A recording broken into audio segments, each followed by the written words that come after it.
Hey, magugusot ang damit ko. Angal ni Zoe habang nagsusuot siya ng accessories. Panay naman ang yakap ni Liam mula sa likuran niya. Liam move in sa bahay niya kasama ng mga bata. Ang mommy na mismo niya ang nag-request. Hindi naman na siya nagpakipot pa dahil tuwang-tuwa ang mga bata. Sa loob ng 1 month na kasama nila si Liam, napaka-hands-on daddy nito. Nakita niya kung paano nito intindihin ng mga anak nila. Mga bagay na hindi niya naranasan noon sa daddy niya. Imbis na siya ang mag-intindi dito dahil siya ang babae, ito pa ang personal na nag-iintindi sa kanilang mag-iina. From the food they eat hanggang sa mga susuotin nila.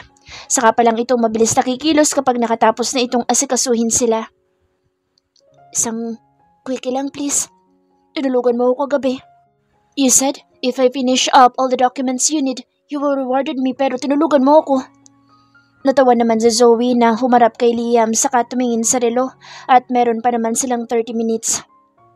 Quickie lang ha? Huwag kang budol. May meeting ako. Ngising-ngisi naman si Liam na binuhat si Zoe palabas ng wardrobe area niya at dinala sa kama. Oh, akala ko quickie lang.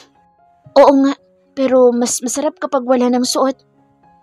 Wala nang nagawa si Zoe nang hubada na siya ni Liam. Mabilis naman silang naglinis ng katawan nang matapos. Eksaktong 30 minutes, sakay na sila ng kotse papasok. Sabay na silang pumapasok sa company at putok na ang balita tungkol sa kanila, maging tungkol sa mga anak nila na nagpabigla sa lahat ng empleyado na akala ay mortal silang magkaaway. Yun pala ay may lihim na relasyon. Ayaw mo pa bang mag-baby tayo? Malaki na mga bata. I want a baby girl.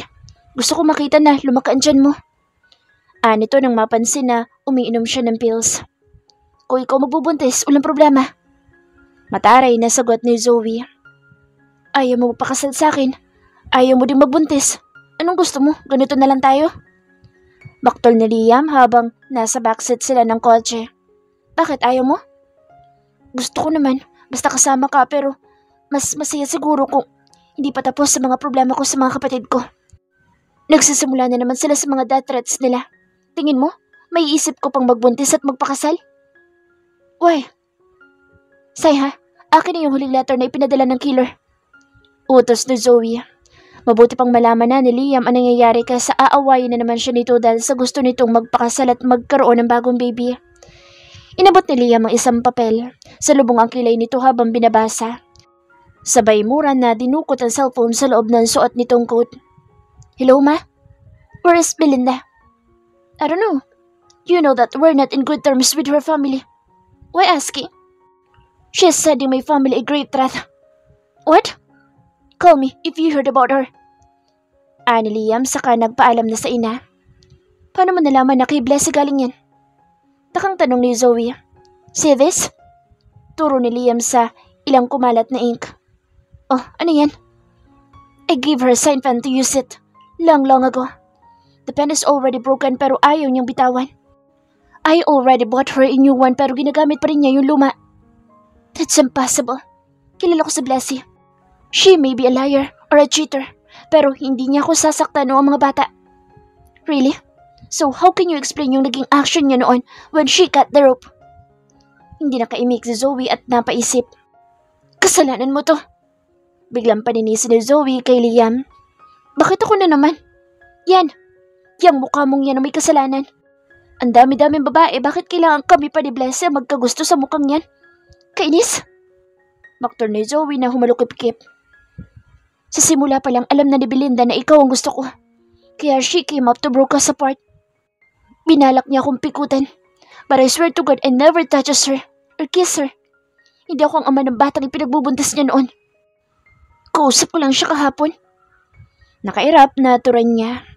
Humingi ito ng sorry. May kasama itong lalaki at ipinakilalang bagong boyfriend. Pupunta daw ang mga ito ng Boracay.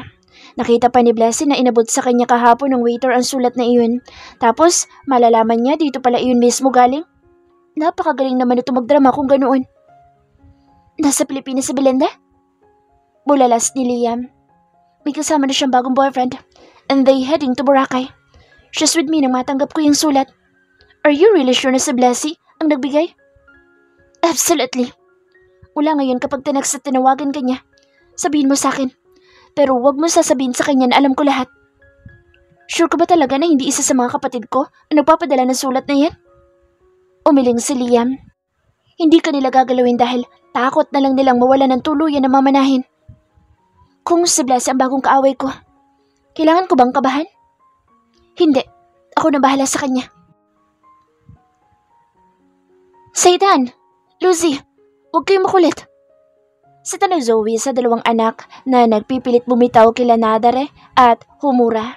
Habang palabas pa lang sila ng parking at nasa overpass sila ng isang mall papasok.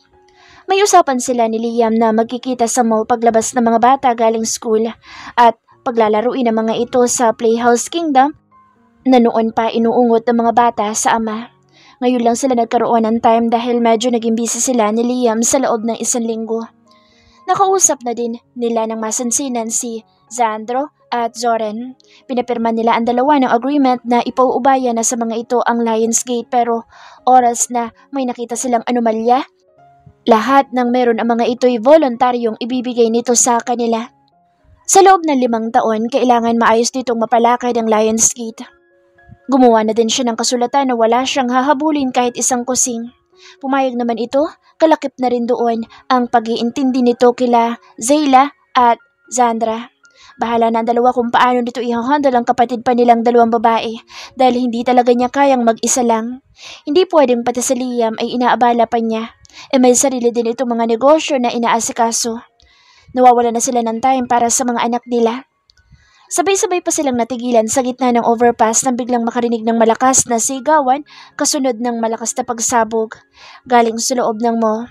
Kasunod noon ay ang pagkakagulo ng lahat ng tao na nag-uunahan sa paglabas. Mabilis niyang binuhat si Damon. Nagpalingon-lingon siya at hinanap niya si Nadare at Humura. Sa dami ng tao ay nagkahiwa-hiwalay sila. Nabibingi na siya sa lakas ng iyakan at sigawan ng mga tao.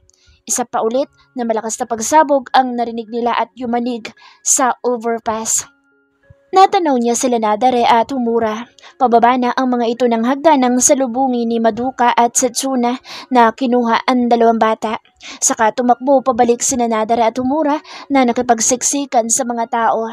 Nang bigla, isang lalaki ang bumangga sa kanya na ikinasinghap niya. Pagangat ng tingin niya ay wala na ang lalaki. Napatingin siya sa bandang kaliwang bahagi ng tiyan niya. Umaagos na ang dugo.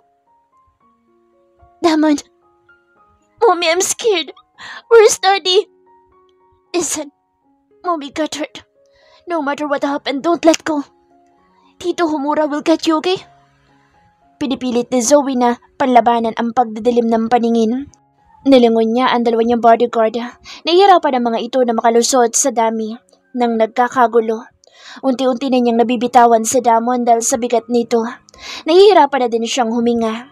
Nakikita na din niya ang maraming dugo sa paanan niya. Mommy, I'm going to fail! Mahigpit ang hawak ni Damon sa kanya. Liam! Mahinang tawag niya. Isa pang muling malakas na pagsabog, lalo nang nagkagulo at unahan sa pagtakbo ang lahat. Dahil nangihina na siya, hindi na niya nakayanan ang bawat bangga sa kanya ng mga tao pero pakiramdam niya, bigla siyang lumakas nang makita niya si Damon na nakabitaw sa kanya at tuloy-tuloy itong nahulog palabas ng railings. Pakiramdam ni Zoe huminto ang ikot ng mundo niya. Nakakapit si Damon sa isang cable wire. Iyak ito ng iyak habang tinatawag siya. Pinilit niyang sumampas sa railing pero hindi niya abot si Damon. Hold on, baby. Mommy will gonna get you. Dahil sa kagustuhan ng mga tao na mailigtas ang sarili, wala nang nakapuna sa kanila mag-ina. Hinubad niya ang suot niyang blazer, saka mahigpit iyong itinali sa ibabang railings at nang matiyak na mahigpit na ang tali noon ay walang pagdadalawang isip na ginamit niya ang natitira pa niyang lakas. Lalong bumulwak ang dugo sa tagiliran niya. Pakiramdam niya any moment ay mawawala na siya ng ulirat. Kailangan muna niyang maiakyat si Damon. Nang mahawakan na niya ang kamay ng anak ay sunod-sunod na ang pagpatak ng luha niya. Hold on to Mommy. Don't let go. Mommy, you're bleeding. Are you going to die? I'm scared. Mommy will never die on you. Zoe! Mula sa taas nakita ni Pipay si Liam na pababa na din ng railings. Habang magkakahawak ang 4, si Madoka, Humura at Nadare. Saka palang nakahinga ng malalim si Zoe nang mahawakan na din ni Liam sa damon at naisampa. Zoe! Sigaw ni Liam na mabilis na nahablot ang kamay niya nang humulugpos na siya sa pagkakahawak. Let go, Liam! Anya na makita na nahihirapan na si Madoka at Homura sa paghawak-hawak sa kanila ni Liam na halos parehas na silang nakabitin. No! My God, why are you bleeding? Who did that to you? Sigaw ni Liam na pinipilit siyang hilahin. Hindi na magawa ni Zoe na sumagot. Pakiramdam niya bigla siyang gininaw at nanginig ang buong katawan niya. Pilit na hinahanap ng mga mata niya ang mga anak pero hindi niya makita. Take care of the kids, Liam. I love you. I still love you. I forgive you. Ngumiti pa si Zoe sa kaunti-unti nang pumikit. Manhid na ang buong katawan niya. No! No, Zoe! Pull me up! Pull me up! Malakas na sigaw ni Liam kasabay ng pag-iyak niya. Doon lang niya napansin ang mga dugo sa short at legs nito na umaagos mula sa katawan ng dalaga. Malakas na sumigaw si Liam. Pinipilit na gisingin si Zoe. May ilan na mga lalaki ang nagtulong-tulong sa paghila sa kanila. Nabuhayan ng loob si Liam nang makita ang truck nila, Sancho at iba pang mga taga-rescue team at mga bombero. Sancho! Halos mabula na si Liam sa lakas ng pagsigaw niya. Noon naman tumingala si Sancho at Marlon. Help! Please help! Si Pipay! Nang maisampa ni Homura at Madoka si Zoe, mabilis na rin siyang sumampa. Agad namang itinakbo ni Homura si Zoe pababa nang sinunda naman niya. Ano nangyari? Nag-aalalang tanong ni Sancho nang salubungin sila. Hindi na magawang sumagot ni Liam. Basta nakatitig lang siya kay Zoe na isinasakay sa ambulansya. Ang mga bata? Tanong ni Sancho. Saka palang naalala ni Liam ang mga anak nila. Nakaisaya at Satsuna. Kami na pong bahala. Ani Madoka. Tumango naman si Liam na sumakay na sa ambulansya. Sir Liam. Kia. Huwag na po kayo umiyak. Malakas po si Pipay. Sunod-sunod ang tango ni Liam. Mahigpit ang hawak niya sa kamay nito. Habang nasa daan na sila, tiningnan ni Gia ang sugat ni Pipay sa tagiliran na merong 2 pulgada ang haba. She's been stabbed. Bulalas ni Gia nang makita ang sugat. This is not good. Mabilis na pinindot nito ang isang kulay pulang button. Malakas na nagwangwang iyon sa loob. What happened? Kabadong tanong ni Liam. Mabilis naman ang mga kilos ni Gia at ng isa pang kasama nila sa loob na isang medic. Scissors, bilis! Utos ni Gia na agad namang inabot ng isa pa. Mabilis na ginupit ni Gia ang damit ni Pipay. Napaawang ang bibig ni Liam nang makitang halos parang mapa na nangingitim ang dibdib ni Zoe. Oh God! What is happening? She's not breathing. Wika ng isang babae na nakatingin sa monitor. Hemothorax. Her lung is collapsing due to excessive bleeding inside her body. Paliwanag ni Gia. Mabilis ang bawat kilos ni Gia. Please, Gia. Help her, please. Hindi umimik si Gia. Napapikit siya nang makitang hiniwa nito ng maliit ang dibdib ni Zoe, saka may ikinabit na parang maliit na tubo. Kasunod noon ang pagtingin nito sa isang monitor. She's back. Anunsyo ng isa pang medic. This is just temporary. Kailangan na natin siyang madala sa ospital ASAP. Nakatulala lang si Liam habang nakatingin sa kabaong na unti-unting bumababa sa isang malalim na hukay. Kasabay ang mga puting bulaklak na inihahagis ng mga taong nagmamahal dito. Hindi niya alam kung tunay na luha ba ang lumalabas sa mga mata ng taong nandoon. Basta ang utak niya ay punong-puno ng masasayang alaala nila ni Zoe at ayaw niyang mag-isip ng iba. Liam, tayo na. Naramdaman niya ang paghawak sa balikat niya ng ina ni Zoe. Daddy? Si Mommy? Where is she? Huminga ng malalim si Liam na lumuhod sa harapan ng mga anak niya na pare-parehas na nakatingala sa kanya. She's resting. Sa ngayon, okay lang ba na si Daddy muna magbabantay sa inyo?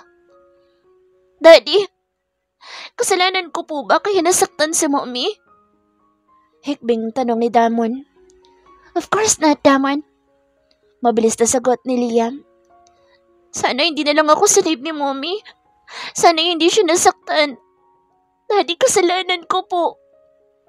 Napalunok si Liam para pigilan ang sarili na huwag mahabag sa sinabi ng anak. You know what? 6 years ago, Mommy is working for a rescue team. Hindi pa namin kayo mga baby.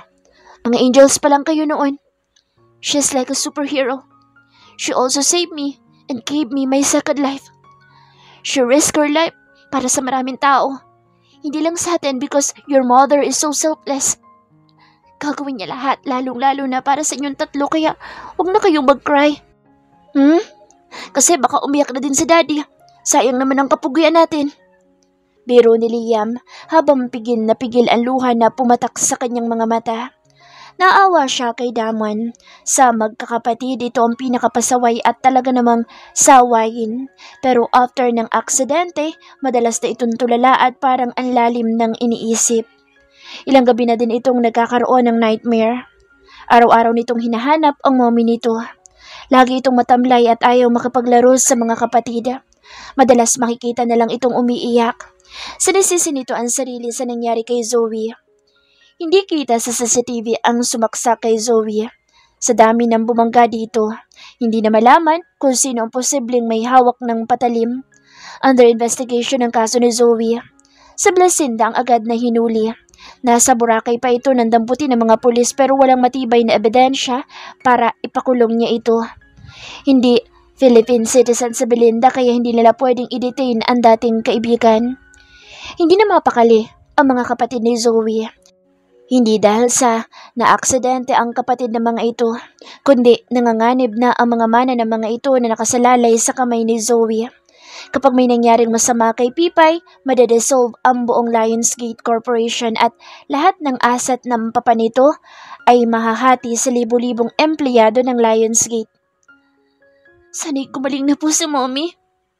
Ani Lucy, your mommy is a fighter. Babalikan niya tayo. Maghintay lang tayo at mag-pray kay God. Niyakap ni Liam ang tatlong anak. I'm sure magigising na si Mommy. Papaluin siya ni Lolo kapag hindi pa siya nagising. Ani Satan. Ngumiti naman si Liam na tumangutango. Psst! Pipay! Pipay! Gising na!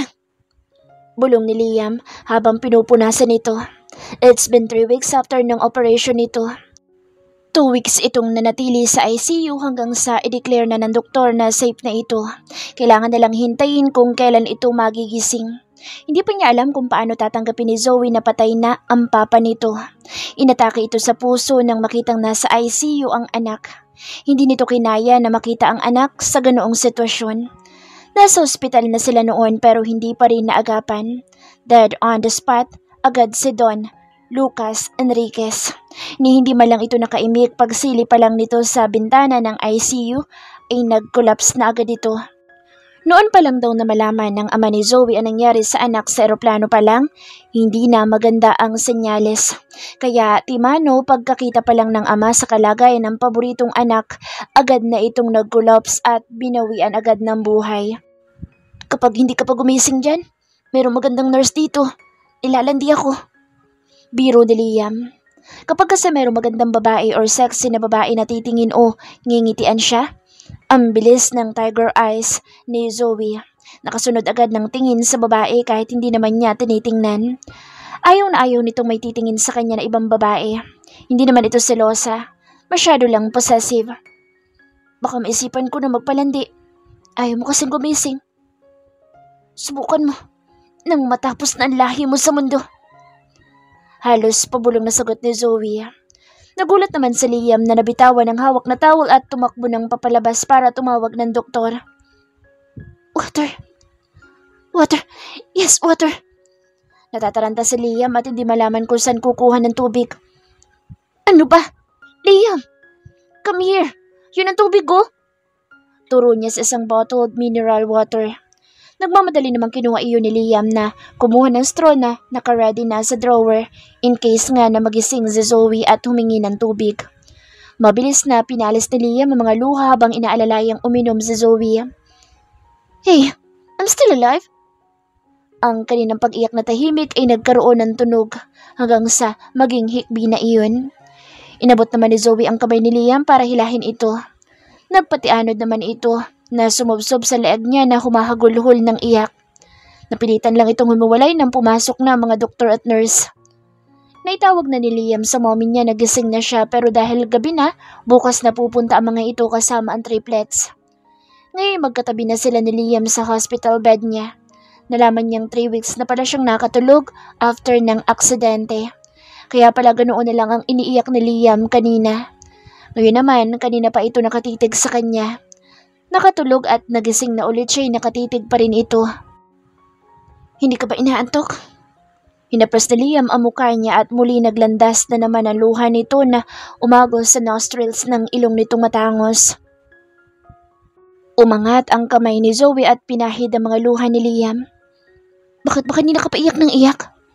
I'm awake. You're supposed to be happy. Kala ko iiwan mo na kami. I can't imagine myself alone without you. Pwede ba yun? Alam mo bang hanggang sa panaginip ko, kaaway ko pa rin si Papa. Inampas niya ako ng tungkod niya sa ulo, kaya pakiramdam ko nagising ako. My God, wala talagang patawad ang matandang malibog na iyon. Alam ba ni Papa nangyari sa akin?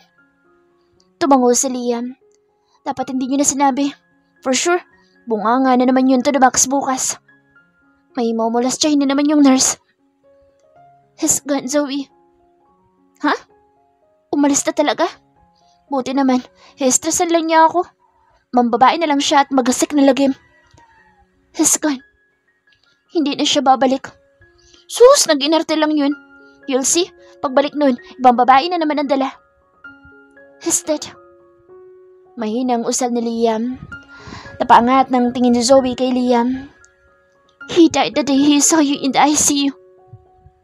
Masamanda mo yun kaya imposible ang sinasabi mo. Ani Zoe saka tumalikod ng higa kay Liam. Bukas, you'll see. Nandito yun. Paghahampasan na naman nun ang tungkod niya. Hindi basta-basta kukunin ni Lord ang mga ganun tao. Si Papa? I doubt it. Ani Zoe sabay kagatlabi at mabilis na pinalis ang umagos na luha sa kanyang mga mata. Hindi pa siya pwedeng mamatay. Sabi niya pag uwi niya ipapakasal daw tayo. Wala pang 2 months sa bakasyon na sinabi niya sa akin. He tries so hard na makita ka. Pinilit niya makabalik dito sa Pilipinas just to see you. But when he saw you, dapat ginising niyo ako. Takot sa akin na matandang yun. Isang sigaw ko lang titiklop yun sa akin. Bahagya pang tumawa si Zoe. Natawa na nauwi sa hikbi. Wala pang ikinakasal sa amin nila Ate Zayla at Sandra. Sino maghahatid sa amin sa altar? Kung sinabi niyang mamamatay na siya, sana noon palang nagpakasal na ako. Sana hindi na ako nagpakipot. Hinila ni Liam paharap si Zoe saka ito niyakap ng mahigpit. Nakita ko siya sa panaginip ko, Liam. Hinampas niya ako sa ulo ko ng tungkod niya. Inaway niya ako. Kainis naman. Buisit na matandang yun. Kainis talaga, Liam. Liam naman. Hindi na napigilan ni Zoe ang tuluyan na mapahagulhol ng iyak sa dibdib ni Liam. Mugto na ang mata ni Zoe kakaiyak sa puntod ng papa niya. 1 week na ang mabilis pa lumipas bago pa siya nakalabas ng ospital. Ayaw pa rin magsingkin sa utak niya ng katotohanan na wala na ang papa nila. Hindi sila magkasundo, lagi silang magkaaway pero ni minsan hindi niya ginusto na mawala ito sa mundo. Oo, hindi niya naranasan na maging tunay itong daddy sa kanya dahil tanggap naman niya na hindi sila legal pero sa kanilang magkakapatid madalas siya ang puntahan at lahat ng events sa school nila noon, lagi itong uma-attend. Always present kaya naman malaki ang inggit sa kanya ng mga kapatid niya.